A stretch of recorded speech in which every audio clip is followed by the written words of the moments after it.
Hello friends, welcome to my YouTube channel legal and social awareness. मैं Karim Ahmad Siddiqui advocate. दोस्तों, हम जानते हैं कि किसी भी व्यक्ति की ज़िंदगी में उसकी पर्सनल लिबर्टी और उसके जीवन जीने के अधिकार का बहुत बड़ा महत्व होता है। इसीलिए हमारे भारत के संविधान में आर्टिकल 21 को मौलिक अधिकार के रूप में दिया गया है, जो किसी व्यक्ति की व्यक्तिगत स्वतंत्रता और जीवन जीने के अधिकार को संरक्षित करता है। लेकिन जब किसी भी देश या प्रदेश की सरकार अपने नागरिकों की व्यक्तिगत स्वतंत्रता का हनन करने की ठान लेती है, तो उसका एक जीता जागता उदाहरण, वैसे तो ढेरों उदाहरण हैं देश और दुनिया में, लेकिन भारत में हम देख सकते हैं उसका एक जीता जागता उदाहरण सिद्दीक कप्पन का मामला। आपको याद होगा कि 2020 में उत्तर प्रदेश के हाथरस में एक लड़की का रेप होता है, सामूहिक रेप। उसके ऊपर जानलेवा हमला होता है।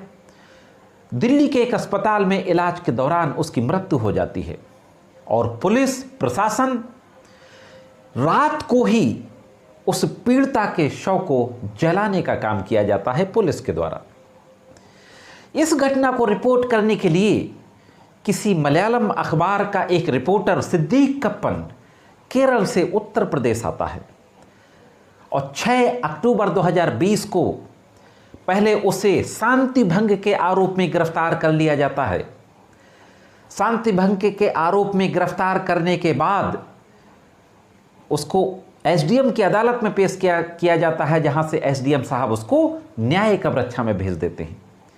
इसके बाद उत्तर प्रदेश की सरकार यूएपीए का मामला दर्ज कर लेती है और भी कई धाराओं में मामला दर्ज करती है।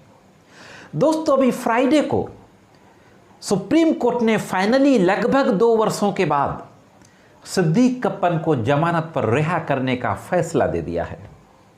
तो आज के इस एपिसोड में हम सुप्रीम कोर्ट के उसी जजमेंट के बारे में बातचीत करेंगे कि सुप्रीम कोर्ट ने आखिर क्या बातें कही अपने फैसले में और बहस के दौरान, किस तरीके के सवाल पूछे सरकारी वकीलों से और फाइनली किन शर्तों के साथ सिद्दीक कप्पन को जमानत पर रिहा करने का आदेश पारित किया गया।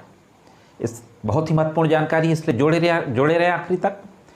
देखते हैं कि सुप्रीम कोर्ट में सुनवाई के दौरान किस तरीके की दलीलें दी गई और सुप्रीम कोर्ट के द्वारा किस तरीके के सवाल किए गए और फाइनली क्या आदेश पारित किया गया। दोस्तों, जैसा कि मैंने अभी बताया कि सिद्दीक कप्पन को पहले 151 यानी शांति भंग में गिरफ्तार किया जाता है। इसके बाद उसको मजिस्ट्रेट, जो एग्जीक्यूटिव मजिस्ट्रेट होते हैं, एसडीएम, उनकी अदालत में पेश किया जाता है, जहां से उनको न्यायिक अवरक्षा में जेल भेज दिया जाता है। इसके बाद कुछ और मामले दर्ज कर लिए जाते हैं, जिसमें यूएपीए का भी मामला होता है।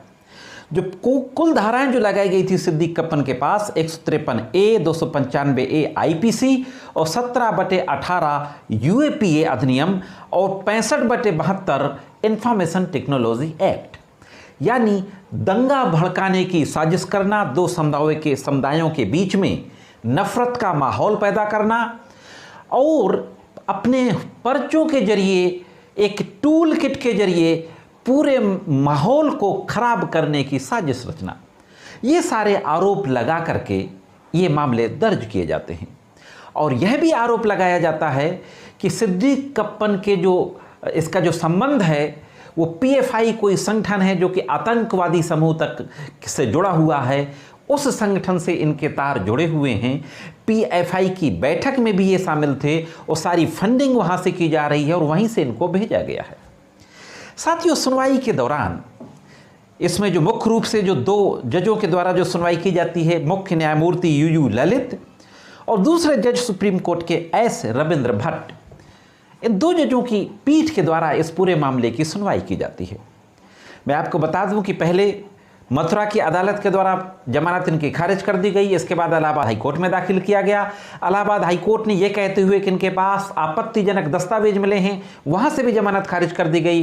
फिर सुप्रीम कोर्ट में अपील की गई थी और इस अपील की सुनवाई इन दोनों जजों की पीठ के द्वारा की जा रही थी।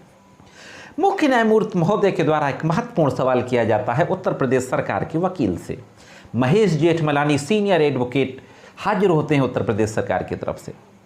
मुख्य न्यायमूर्ति महोदय के द्वारा पूछा जाता है, आखिरकार बरामद क्या हुआ था सिद्दीक कप्पन के पास से? कौन सी आपत्तिजनक सामग्री, आपत्तिजनक दस्तावेज था?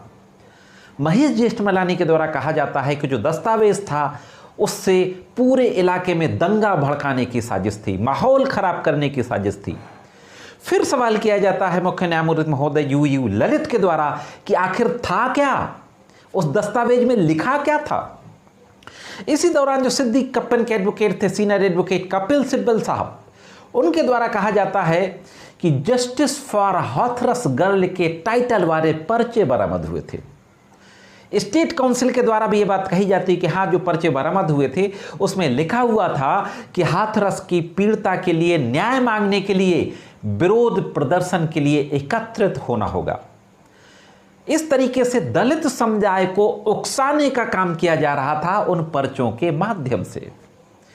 न्यायमूर्तियों महोदय के द्वारा कहा जाता है कि किसी पीड़िता के लिए न्याय मांगने के लिए विरोध प्रदर्शन करना क्या कानूनन अपराध होता है? आपने नहीं देखा कि 2012 में जब दिल्ली में निर्भया कांड हो गया था तो हजारों लोग इंडिया गेट पर प्रदर्शन कर रहे थे, तो क्या वो सब अपराधी हो गए थे? इस तरीके से इन सारे मामलों को देखते हुए जो पीठ थी वो उत्तर प्रदेश सरकार से के वकील की दलीलों से सहमत नहीं होती। उत्तर प्रदेश सरकार के सीनियर एडवोकेट महेश जेठमलानी की दलीलें धरी की धरी रह गईं और सुप्रीम कोर्ट ने फाइनली पाया कि जो भी दस्तावेज बरामद हुआ सिद्दीक कप्पन के पास वो दंगा भड़काने के लिए और उकसाने के लिए नहीं था। फाइनली कुछ शर्तों के साथ सुप्रीम कोर्ट ने सिद्दीक कप्पन को जमानत पर रिहा कर दी। एक नज़र डाल लेते हैं कि वो शर्तें क्या हैं। दोस्तों, सुप्रीम कोर्ट की पीठ ने मलयाली पत्रकार सिद्दीक कप्पन को जमानत पर रिहा करते हुए जो शर्तें लगाईं, उनमें से जो पहली शर्त है कि 3 दिन के अंदर सिद्दीक कप्पन को निचली अदालत में पेश किया जाएगा, जहां से उचित रूप से शर्तें लगाने के बाद निचली अदालत उनको जमानत पर रिहा कर देगी। इसी के साथ साथ यह शर्त लगाई गई कि 6 हफ्तों तक सिद्दीक कप्पन दिल्ली को नहीं छोड़ेंगे। ये दिल्ली के जंगपुरा क्षेत्र के अंतर्गत रहेंगे और हर सोमवार को थाने में अपनी हाजिरी देंगे। साथ ही साथ ये भी कहा गया कि ट्रायल कोर्ट में व्यक्तिगत रूप से या अधिवक्ता के माध्यम से उपस्थित होंगे और ट्रायल के दौरान पूरा सहयोग करेंगे, कोऑपरेट करेंगे, जो एक नॉर्मल जो कंडीशन होती है लगा दी जाती है जमानत आदेशों में। और यह भी शर्त लगाई गई कि अपना पासपोर्ट जांच तंत्र को जमा कर देंगे और जो स्वतंत्रता दी जा रही है इनको जमानत की, इसका दुरुपयोग नहीं करेंगे। तो इस तरीके से शर्तें लगाते हुए सुप्रीम कोर्ट के द्वारा सिद्दीक कप्पन को फाइनली 2 सालों के बाद जमानत पर रिहा करने का आदेश पारित कर दिया गया। तो दोस्तों, यह थी एक महत्वपूर्ण जानकारी। मैं ये जरूर कहूँगा आपसे कि स्वतंत्रता और हमारे मौलिक अधिकार ये बहुत मायने रखते हैं। अपने मौलिक अधिकारों की रक्षा के लिए हमें हमेशा सजग रहना चाहिए और जहाँ भी समाज में अन्याय हो तो उसके खिलाफ आवाज़ ज़रूर उठानी चाहिए। फाइनली हमारी न्यायपालिका सुनती है और उसमें नागरिकों के हित में जो सही होता है उस पर फैसला देती है और जो सरकारों का जो क्रूर रवैया होता है और नागरिकों के अधिकारों को कुचलने का जो काम होता है उसके खिलाफ न्यायपालिका के द्वारा फाइनली फैसला दिया जाता है, जैसा कि सिद्दीक कप्पन के केस में हुआ। आज की वीडियो में सिर्फ इतना ही। ये जानकारी कैसी लगी कमेंट्स करके ज़रूर बताएं। मिलते हैं किसी अन्य वीडियो में कानून की कुछ अन्य जानकारियों के साथ। तब तक कानून की विभिन्न तरीके की जानकारियों के लिए देखते रहें लीगल एंड सोशल